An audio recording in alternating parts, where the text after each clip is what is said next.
예, 지난 시간에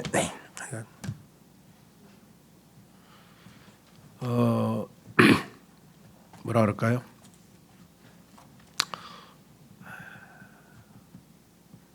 노쇠죠, 노쇠 현상.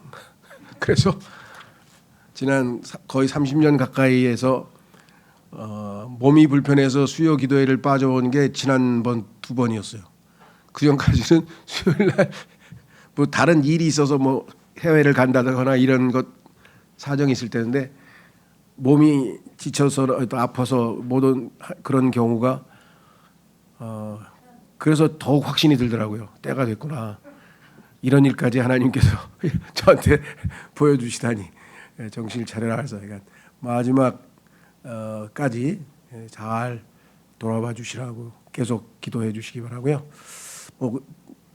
저 주일날 운영위원회에서 최종 결정을 내리겠습니다만은 당사자이신 김성조 형제님 목사로 후임 목사로 오실 김성조 형제님하고는 또 그쪽 교회에서 또 나중에 일정이 있기 때문에 우리 그 9월달에 그러니까 12월 1일날 12월 지금 예정은 그렇습니다. 12월 1일날 우리가 따로 무슨 이 안수 및 임직 예배를 드리면 토요일 날 또 사람이 모여야 되고 그러기 때문에 주일날 11시 예배를 목사 안수 및 그다음에 임직 예배로 드려서 12월 1일부로 저희 교회에 부임하시는 거로 그렇게 하고요.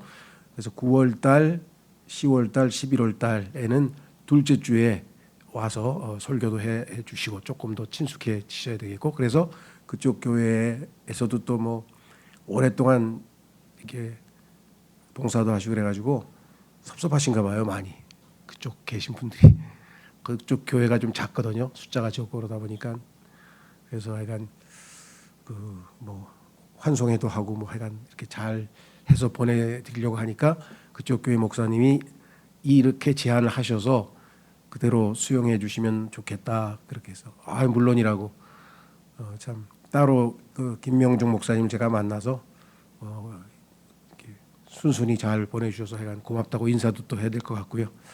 예, 그렇습니다. 해서 하여간 그때까지는 11월 말까지는 해가 제가 중간에 또 아파서 수요 기도에 안 나온다든가 이런 일이 없도록 여러분들이 꼭 기도해 주시기를 좀 부탁드리겠습니다. 자, 그러면은 오늘은 죄송합니다. 에스라서를 5장 6장을 한꺼번에 하는데 이유인즉슨 사건 내용이고 그냥 뭐라 그럴까요? 이 예언을 한 내용을 그대로 읽어가면서 그 전체적인 이 내용 속에서 우리가 얻을 수 있는 영적 교훈 이렇게 좀 얻어보려고 합니다. 그래서 7장, 8장도 그렇게 비슷하게 하려고 하는데 7장서부터는 이제 기간이 상당 기간이 한 58년 기간이 지나서 에스라라고 하는 분으로부터 다시 오죠. 그러니까 하나님께서 70년간 이스라엘 백성들을 포로로 보내셨는데 70년이 찼을 때 하나님께서 키루스라고 하는 왕을 통해서 이제 칙령을 내려가지고 이제 귀환을 했죠. 그 1차 귀환을 할 때에는 그 목표가 성전 건축이었어요. 그죠? 성전이 다 무너졌으니까 바벨로니아에서 재건을 할 목적으로 왔는데 약 5만 명 가까이가 거기에 포로로 잡혀간 사람들 중에서 약 5만 명 가까이가 수룹바벨이라고 하는 이 지도자 리더에 의해서 되돌아왔죠. 예, 그래서 이제 성전 건축을 시작을 하다가 방해에 부딪혔고 그렇죠. 그래서 저희가 지금 지난번에 4장에서 그 방해가 있었던 상황을 설명을 했고 오늘은 방해를 받고 낙심하자 이들이 한 것은 자신들의 집을 짓기 시작한 거죠. 예, 그래서 한 15년 정도가 이게 정체되어 있다가 하나님께서 다시 이 일을 일으키시기 위해서 학계라고 하는 예언자와 그다음에 스가랴라고 하는 두 예언자를 보내서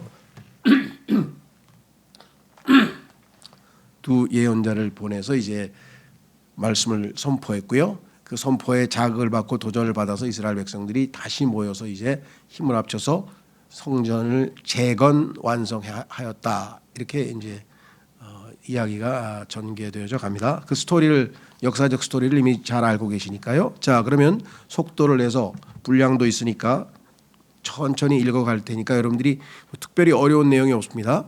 아, 이렇게 해서 이런 일이 있었구나. 5장 1절 그때 예언자들 곧 예언자 학개와 이도의 아들 스가랴가 유다와 예루살렘 안에 있었던 유대인들에게 하나님의 이스라엘의 하나님의 이름으로 예언하였으니 바로 그들에게라. 그때 셰알티엘의 아들 스룹바벨과 요사닥의 아들 예슈아가 일어났고 이 두 사람이 첫 번째 귀환했을 때의 리더였죠. 두 번째 귀환은 7장에 나오는데 7장에 에스라가 선두 주자가 돼서 리더가 돼서 돌아온 사람들은 제사장, 제사 또 레위인들이 주로 있었고요. 약 2,000명이 돌아오게 됩니다. 성전이 이제 재건됐으니까 예배를 담당할 사람들이 돌아와야 될 거 아니겠어요? 그래서 하나님께서 계획대로 차근차근 진행이 되어 가고 있다. 바로 그들에게라. 그때 셰알티엘의 아들 스룹바벨과 요사닥의 아들 예수아가 일어났고 예루살렘에 있는 하나님의 집을 건축하기 시작하였더라. 그리고 하나님의 예언자들도 그들을 도우면서 그들과 함께 있었더라. 자, 하나님의 일하는 방식이 바로 그런 거죠. 그래서 제가 앞부분에 좀 이렇게 요약을 했습니다. 에스라 4장부터 5장 1절까지의 기간은 약 15년 정도입니다. 그러니까 15년 정도 성전 건축이 중단돼서 방해를 받아서 이 기간 중에 하나님께서는 두 명의 예언자를 준비시켰고 지금 우리가 읽었죠. 학개와 스가랴. 그들로 하나님의 일을 재개하고 중단됐던 것을 재개하고 강화시키는 메시지를 백성에게 선포하셨습니다. 이 프로젝트가 시작된 것도 그분의 말씀에 의해서였습니다. 하나님의 말씀이 백성들의 마음을 움직인 거죠.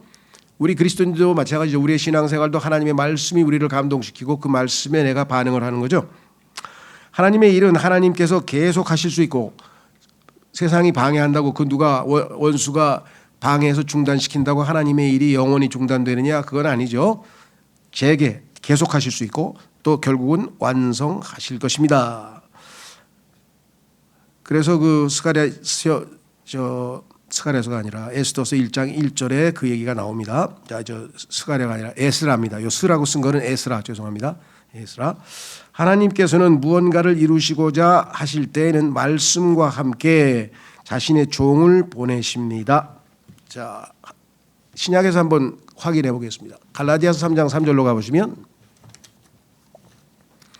갈라디아서 3장 3절 하나님의 일은 항상 하나님의 말씀으로부터 시작이 되죠. 그래서 그 말씀에 순종하는 자들을 통해서 하나님의 뜻을 성취시키신다.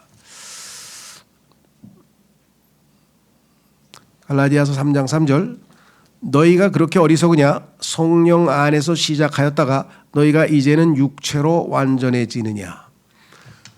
자, 갈라디아 사람들이 저지른 잘못, 그게 신학적으로 용어를 붙여서 갈라디아주의라고 이름을 붙였어요. 갈라디아주의.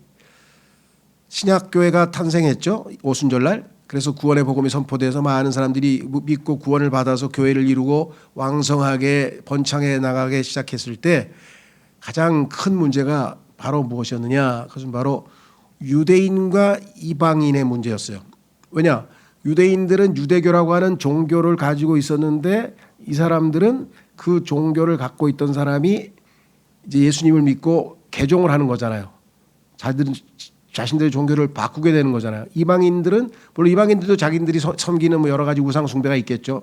어쨌거나 유대교라고 하는 아주 강력한 종교로 인해서 이제 이 종교를 바꾸는 건데 그때는 하나님의 성령의 역사와 회심이라고 하는 회개라고 하는 과정을 거쳐서 이제 믿게 됐죠. 그래서 믿음으로 은혜로 구원을 받았습니다. 여기까지는 완성이 됐는데 이 사람들이 유대교의 과거가 유대교에 아주 밀착되어 있다 보니까 그 이후의 신앙생활을 다시 유대교 방식으로 하려고 하는 거예요. 율법을 열심히 지키려고 노력을 하는 거예요. 율법을 못 지켜서 은혜로 구원을 받았는데 구원받은 다음에 다시 또 율법을 지키려고 그러면 그게 지켜지겠습니까? 못 지켜서 구원을 받았는데. 따라서 율법을 지키는 것이 아니라 우리는 더 이상 율법 아래 있지 아니하고 은혜 아래 있다는 말씀에 따라서 신앙생활은 믿음으로 은혜로 해나가야죠. 그래서 성령님을 통해서 완전함을 향해 나아가는 그런 과정을 육신적 노력으로 열심으로 이거로 율법을 지킴으로써 하려고 하는 그런 잘못된 신앙, 이게 지금 현재 기독교계에서 가장 넘기 어려운 가장 첫 단계예요. 영적 성장을 이루려면 여기서 이걸 고비를 넘겨야 돼요. 근데 많은 사람들이 사도 바울도 그랬잖아요. 내가 선을 행하고자 하는데 악을 행하는 도다. 그래서 반복해가지고 사도 바울도 여기서 걸려 넘어지죠.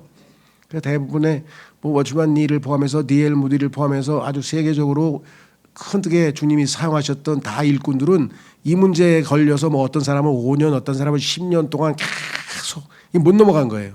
갈라디아주의라고 하는 것을. 머리로는 이해가 되지만 실제 삶에서 보면 우리가 다시 또 옛날 스타일로 성령으로 완전해지려고 하지 아니하고 율법으로 완전해지려고 하는 그러한 방식으로 넘어간다는 거예요. 자기도 모르는 새. 그렇게 우리가 익숙해져 있기 때문에. 자, 그래서 여기도 지금 보면은 말씀과 함께 성령에 의해서 이루어지고 이를 위해서는 말씀을 선포할 종을 보내십니다. 우리의 불신만 없다면 주님의 일은 반드시 이루어집니다. 그래서 이번에는 순종해서 완성됐잖아요. 결과적으로. 예. 심지어 이방 왕조차도 하나님의 말씀 앞에 고개를 숙입니다. 자, 읽어보겠습니다. 이방 왕이 어떻게 고개를 숙였는가 하나님의 말씀에. 자, 3절. 바로 그때 그들에게 강 이편에 유프라테스 강 반대편이란 말이죠. 그러니까 그 동쪽에는 저기가 있고 페르시아가 있고 왼쪽에는 유다가 있고 그렇죠. 그래서 이쪽 편입니다. 왼쪽 편 지중해 편이죠. 강 이편의 총독 탓나이와 셰달 보스나이와 그들의 관료들이 왔고 그들에게 이같이 말하였더라. 누가 너희에게 이 집을 건축하고 이 성벽을 세우라고 명령하였느냐. 지난번에 금지했는데 그때 우리가 그들에게 이런 식으로 말하였으니 이 건축물을 짓는 사람들의 이름들이 무엇이냐. 그러나 그들의 하나님의 눈이 방해꾼들을 하나님께서 막아주셨죠. 어떻게? 유대인들의 장로들 위에 있었기에 하나님께서 위에서 지켜보고 보호하고 계시기 때문에 저들은 이 사안이 다리우스에게 이를 때까지 이들을 중단시킬 수 없었더라. 왕이 그것을 검토해서 다시금 두 번째 판단을 내기 전까지는 중단이 안 됐어요. 다행히. 지난번에는 바로 중단을 시켜버렸는데 하나님께서 도우셨죠. 그리고 그때 저들은 이 사안에 관하여 편지로 다시 답신을 보냈더라. 강 이편의 총독 탄나이와 강 이편에 있었던 아팔삭 족들인 셰달 보즈나이와 그의 관료들인 다리우스 왕에게 보낸 편지의 사본이 이러하니라. 그들이 그에게 편지를 보냈으니 그 안에 이같이 기록되었더라. 이제 왕에게 이러한 일이 지금 이쪽 유다 지역에서 벌어지고 있는데 이것이 왕이 보시기에 합당하신지 한번 이러한 것에 대한 서류가 왕실에 있는지 다 한번 확인해 주십시오. 뭐 이런 내용입니다. 기록하기를 자 다리우스 왕께 모든 평안이 있기를 바라나이다. 왕께 알려지기를 바라옵는 것은 우리가 유대아의 속주로 들어가서 위대하신 하나님의 집에 이르렀는데 그것이 커다란 돌들로 건축되고 제목이 하늘 성벽들에 놓이며 이 공사가 빠르게 진행되고 그들의 손안에서 순탄하게 이루어지고 있다는 것이니이다. 그때 우리가 그 장로들에게 묻고 그들에게 이같이 말하기를 누가 너희에게 이 집을 건축하고 이 성벽들을 세우라고 명령하였느냐 하였나이다. 당신께 확실히 알려드리려고 우리가 그들의 이름들도 물었으니 우리가 그들의 우두머리 내렸던 사람들의 이름들을 적으려는 것이었나이다. 어떠한 사람들이 이런 일을 주도하고 있으니 이 사람들이 과연 대왕께서 허락하신 인물들인지 확인해 주십시오. 이렇게. 그리고 그들이 우리에게 다시 답신을 보내며 이같이 말하였나이다. 우리는 하늘과 땅의 하나님께 속한 종들이요 이 여러 해 전에 건축되었던 집을 건축하고 있나니 그것은 이스라엘의 위대한 왕이 건축하고 세웠던 것이더라. 그러나 우리 조상들이 하늘이 하나님께 진노를 일으킨 이후 우상숭배를 통해서 이스라엘 백성들이 유다 백성들이 하나님께 진노를 일으켰죠. 그분께서 칼데아인인 바빌론 왕 네부카드네살의 손안에 그들을 주셨으니 우리는 옛날에 느부갓네살이라고 해서 익숙해졌잖아요.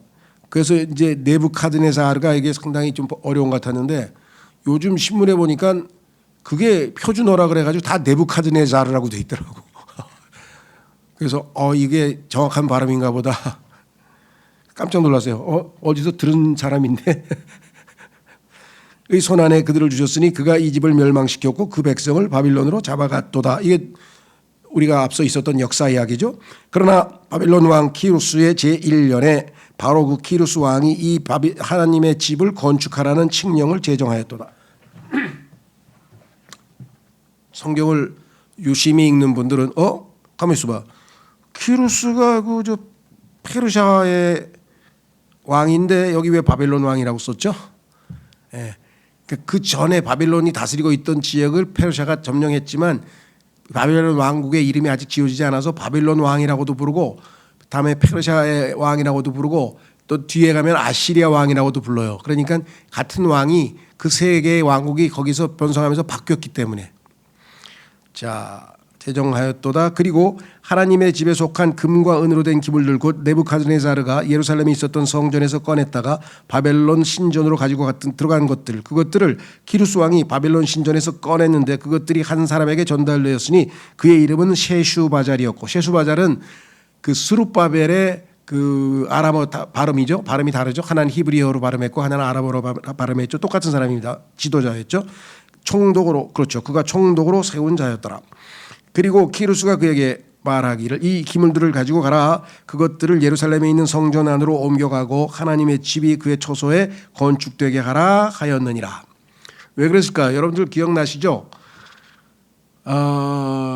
그 바벨론의 왕이 벨샤살 왕이 잔치를 벌이면서 그 이스라엘에서 가져온 하나님의 성전에서 가져온 그 금그릇 은그릇을 가지고 술잔치를 벌여가지고 하나님의 성전에서 사용되는 거룩한 기물을 사용했잖아요. 그랬더니 손가락이 나와가지고 벽에다 글을 써가지고 다 멸망당했으니까 그 다음부터 얼마나 두려웠겠어요. 그래서 고이 모셔놨는데 이참에 다 하나님께 복귀시켜라. 다 갖다 드리라. 왜 거기 하나님의 성전이 재건된다니까 거기에 원래 있던 대로 다 갖다 드리라고 지금 얘기를 한 거예요. 하나님의 집이 그의 처소에 건축되게 하라 하였느니라. 아마 이 하나님은 정말 두려우신 하나님이라고 하는 것을 체험했겠죠. 손가락이 공중에서 붕붕 떠 있다가 갑자기 벽에다가 글을 쓰는 엄청난 기적을 체험했으니 그 사람들이 얼마나 두려웠겠어요. 바로 그 셰슈바잘이 그때 와서 예루살렘에 있는 하나님의 집의 기초를 놓았도다. 우리가 앞에서 봤죠. 그리고 그 시간 이후로 지금까지도 그것이 건축되고 있으며 아직 그것이 완공되지 아니하였도다. 재건하고 있는 중이다. 지금 우리가 건축 중이다. 그러므로 이제 만일 그것이 왕께 좋게 여겨진다면 예루살렘에 이 하나님의 집을 건축하라는 칙령이 키루스 왕으로부터 제정된 것이 맞는지 바빌론에 있는 왕의 보물고 안에서 탐색이 이루어지도록 하여 주시고, 이때 보물고 안에서는 오늘날로 치면 창고도 되겠고요, 아니면 이조실록 보관하고 있는 그런 보관 책 서적 이런 거 보관 창고가 되겠죠. 왕께서는 이 사안에 관련하여 왕께서 기뻐하신 바를 우리에게 보내주소서. 분명히 우리가 중단시켰는데 다시 짓는다고 재건한다고 저렇게들 떠드니 이게 재건하는 것이 왕 보시기에 맞는 것인지 우리로 치면 이조실록 같은 그런 역사 기록을 쭉 훑어서 이게 확실히 허락을 받고 정식으로 하는 일인지 아닌지 좀 확인해 주십시오 하고 지금 보낸 거죠. 6장 그때 다리수 왕이 칙령을 제정하였는데 두루마리들을 둔 집 안에서, 두루마리를 둔 집, 이것이 오늘날로 치면 도서관이에요. 도서관. 우리 이조 시대에도 보면은 책자 만들어 가지고 다 왕실 도서관이 있었죠. 그런 것처럼 여기도 이 당시에는 다 두루마리에다가 양피지에다가 이렇게 글을 썼기 때문에 그것들을 둘둘둘 말아 가지고 끈으로 묶어 가지고 책들이죠. 일종의 왕실의 자료를 다 모아놨단 말이죠. 탐색이 이루어지게 하였으니 한번 쭉 탐색한 거 찾아본 거예요. 유다에게 어떤 명령들이 내려졌는지. 그곳은 바빌론의 보물들이 쌓여있는 곳이었더라. 그러자 메대 사람들의 속주 안에 있던 궁전 안 앙메다에서 두루마리가 발견되었으니 그 안에 이같이 적힌 기록이 있었더라. 역사서에서 이런 일이 또 있었죠. 그 모르드게라고 하는 유대인이 위기에 처해 있을 때 하나님께서 왕이 잠을 이루지 못하고 잠이 안 오는 거예요. 그래서 할 수 없이 신하를 시켜가지고 저 도서관에 가서 옛날 기록들 좀 가져와라 하면서 그걸 살펴보면서 이제 시간을 보내려고 잠이 안 오니까, 그걸 딱 봤더니 누군가가 왕을 구출해낸 아주 중요한 업적을 세웠는데 보니까 포상했다는 기록이 없는 거예요. 당연히 포상을 했다고 나와야 되는데, 그래서 신하를 불러가지고 이러이러한 일이 있었는데 포상을 이렇게 했느냐 그랬더니 안 했다는 거예요. 그러면 당장 불러가지고 포상해라 그래가지고 위기에 처해서 지금 죽게 된, 하만에 의해서 지금 잘못하면 죽게 된 모르드게를 하나님께서 왕의 불면증을 일으켜서 왕실 기록을 뒤지다가 모르드게에게 포상을 안 하는, 그렇죠, 왕을 구했는데 포상을 안 한 것 때문에 왕에 못지않은 영예와 금품을 다 줘라 이렇게 해가지고 하나님이 살려낸 사건이 있잖아요. 그런 게 얼마나 많겠어요. 우리나라 여러분들 저 간증이 지금은 희미해졌는데, 우리 지금 조금 있으면 6.25 다가오잖아요. 그 6.25 터졌을 때 유엔에서 안전보장이사회가 열렸거든요. 그러면 만약에 거기에 러시아가 참가했다면, 러시아인가 중국인가 하여간 어떤 한 나라가, 5나라가 중에서 한 나라가 반대하면은 군대 파견을 못 하는데, 유엔군이 올 수가 없는데, 하필이면 그때 러시아인지 중국인지 기억이 정확하게 하는데, 러시아입니까? 네. 러시아 대표가 회의에 참석을 안 해가지고 거부권을 행사를 못한 거예요. 그건 어떻게 생각하세요?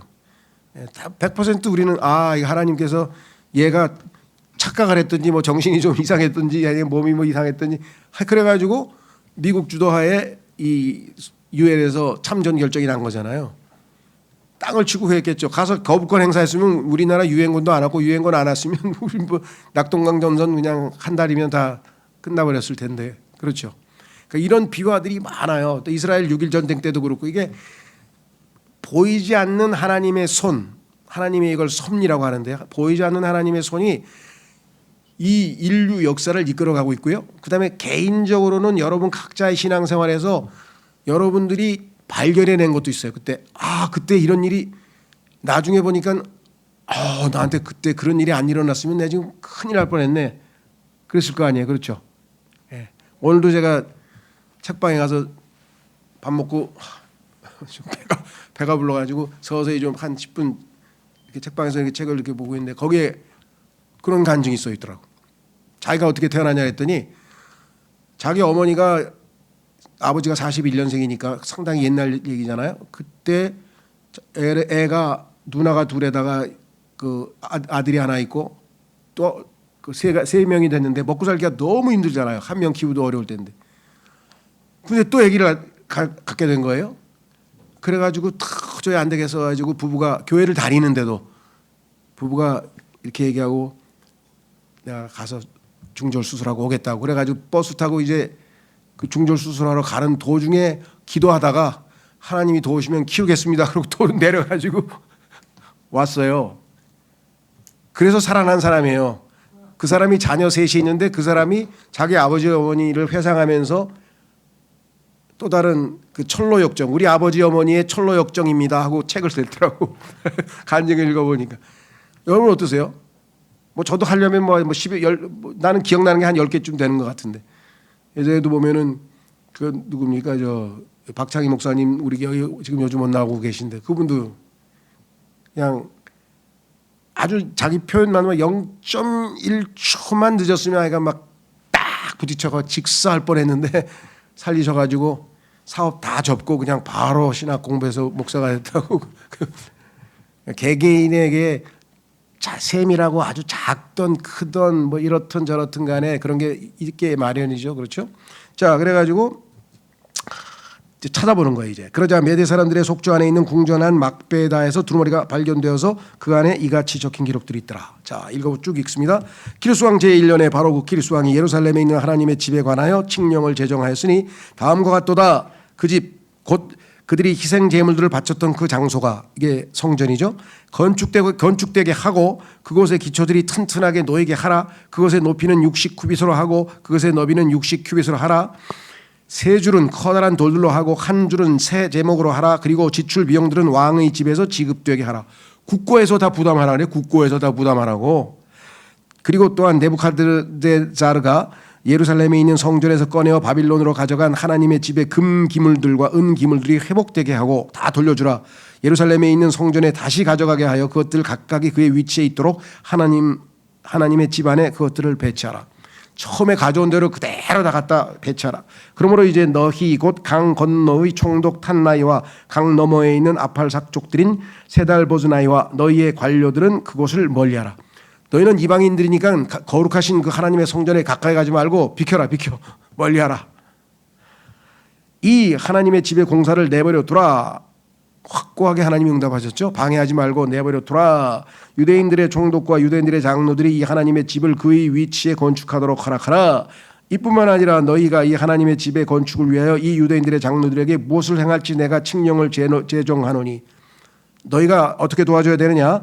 왕의 소유물들 중에서 곧 강 너머의 공세 중에서 이 사람들에게 지출 경비들이 곧바로 지급되게 하여 그것들이 지연되지 않게 하라.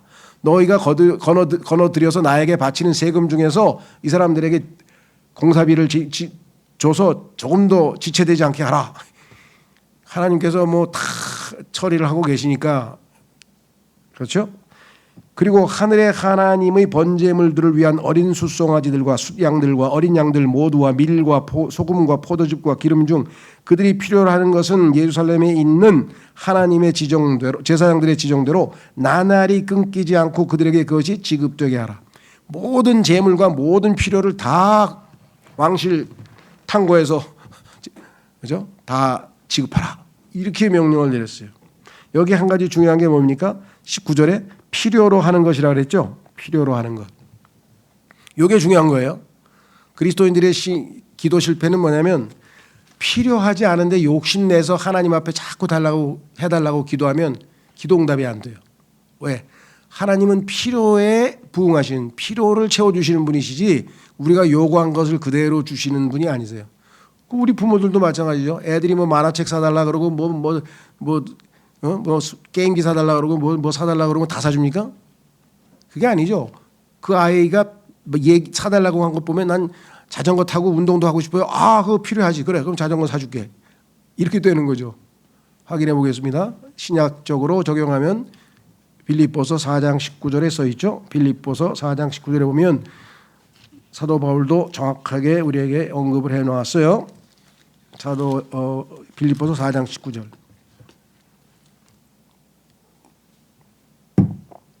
오히려 나의 하나님께서는 그리스도 예수를 통하여 영광 안에서 자신의 부요하심에 따라 너희의 모든 필요를 공급하시리라.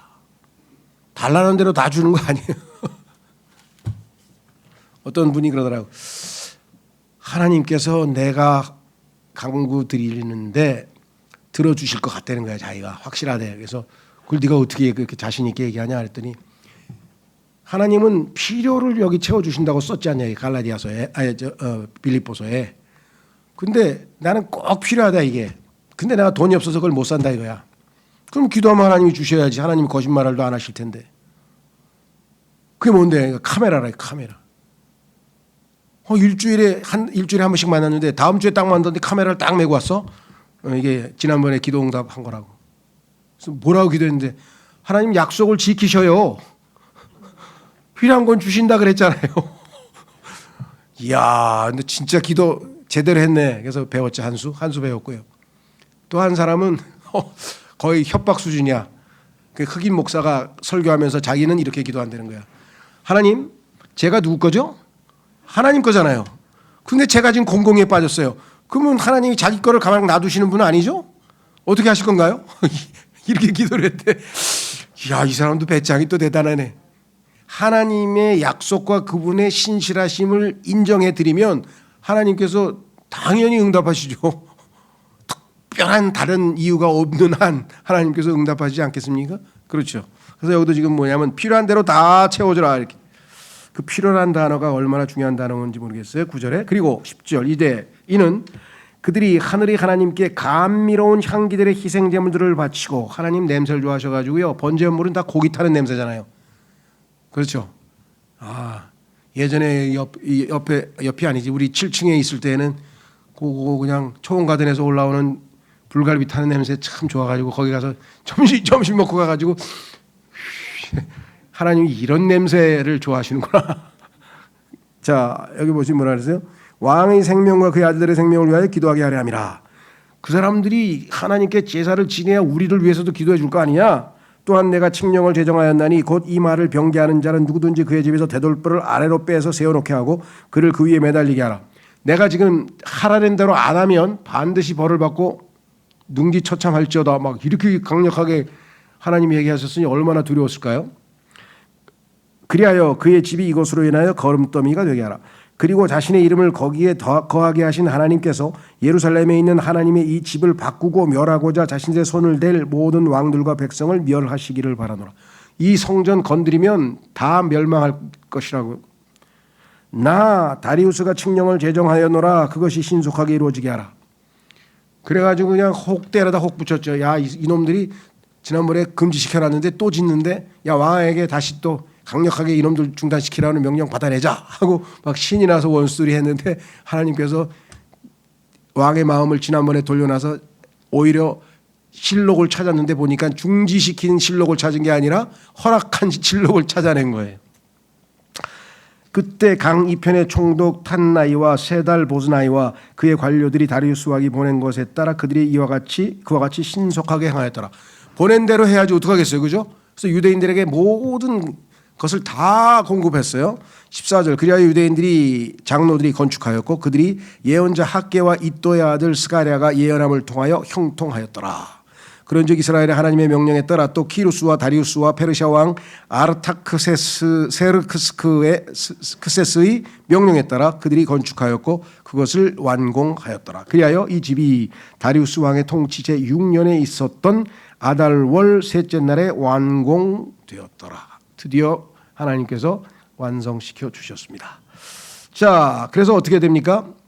봉헌식이라고 그러죠. 옛날에죠. 성전 봉헌식. 완성됐으니까 새로운 성전이, 그래서 하나님께 바치는 그 예배가 있어요. 성전 봉헌 예배 뭐 이런 거죠. 오늘날로 치면. 자, 근데 사실 오늘날은 그런 거 하면 안 되죠. 오늘날은 그런 물질적인 게 성전이 아니지. 우리의 몸이 성전이고 그것은 예배당이죠. 예배당.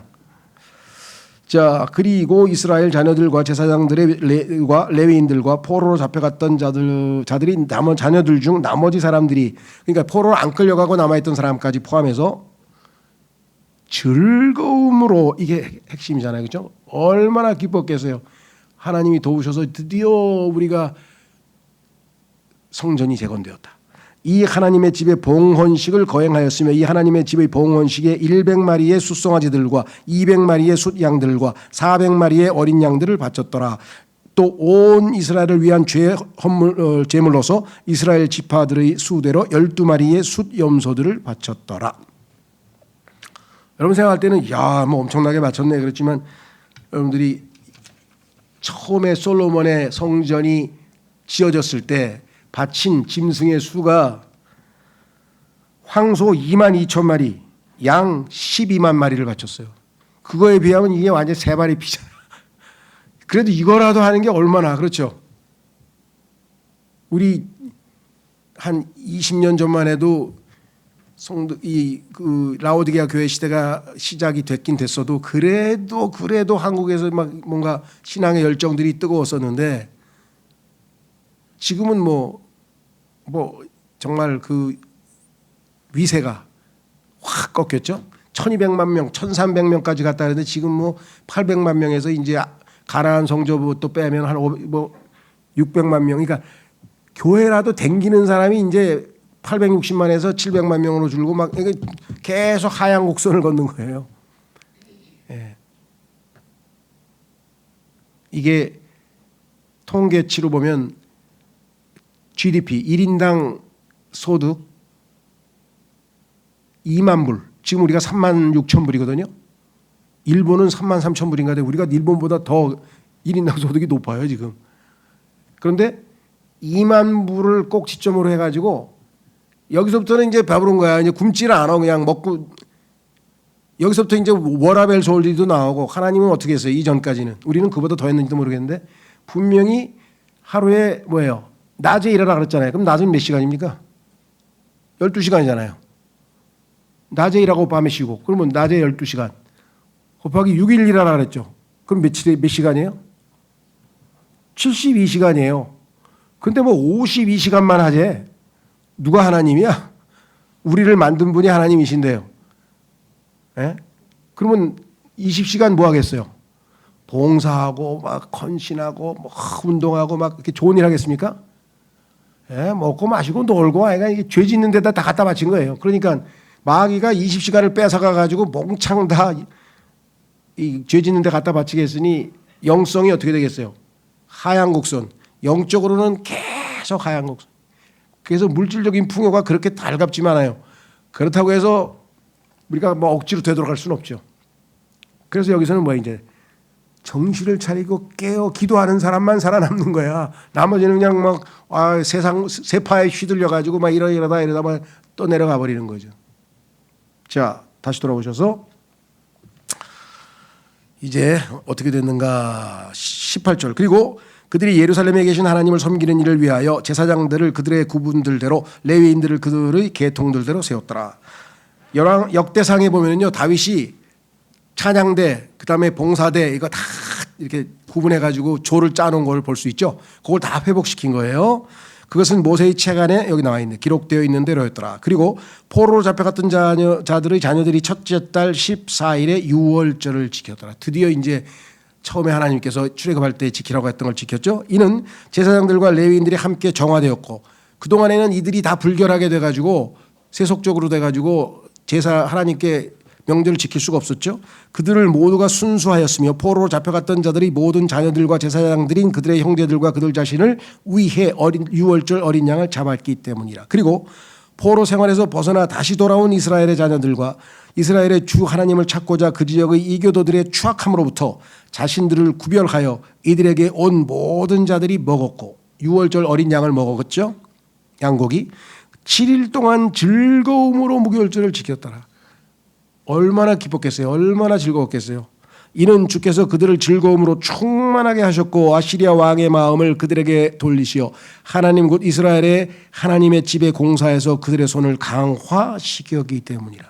이방 왕도 다 하나님의 통치하에 있는 거, 통제 안에 있는 것이에요. 그렇죠? 예. 그래서 아마 어떤 분들은 내가 찍은 사람이 이번에 대통령 안 됐어. 그리고 막 기분 별로 안 좋으실 것 같은데 그건 잠깐뿐이에요. 왜? 하나님이 위에 그 계셔.